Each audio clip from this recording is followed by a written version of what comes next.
በኢትዮጵያ የኢኮኖሚ ድርጅቶች ቆጠራ በመላው ሀገራችን ከተማና ገጠር የሚገኙ የማምረቻ፣ የንግድ፣ የግንባታ፣ የማዕድንና የአገልግሎት ዘርፎች መደበኛና ኢመደበኛ፣ ትላልቅ፣ መካከለኛ፣ አነስተኛና ጥቃቅን የኢኮኖሚ ድርጅቶች እንቅስቃሴ በአጠቃላይ ለገበያ የሚቀርቡ ሁሉም አይነት ምርቶችና አገልግሎቶች ለመጀመሪያ ጊዜ ከጥቅምት 1 እስከ ሚያዝያ 15 2018 ዓ.ም ይቆጠራሉ።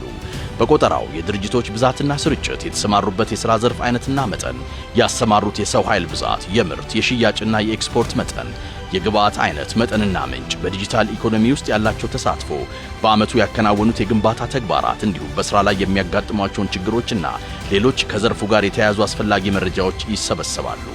ከቆጠራው የሚገኙ መረጃዎች የኢኮኖሚ ዘርፍ ለአጠቃላይ የሀገር ምጣኔ ሀብት ያላቸውን አበርክቶ ለማወቅና የነገይቱን የበለጸገች ኢትዮጵያን እውን ለማድረግ ለሚዘጋጁት ዕቅዶች፣ ፖሊሲዎችና ስትራቴጂዎች ግብዓትና ብሎም ለዕቅድ አፈጻጸም ክትትልና ግምገማ እንዲሁም ለጥናትና ምርምር ኦፊሴላዊ የመረጃ ምንጭ ሆኖ ያገለግላል።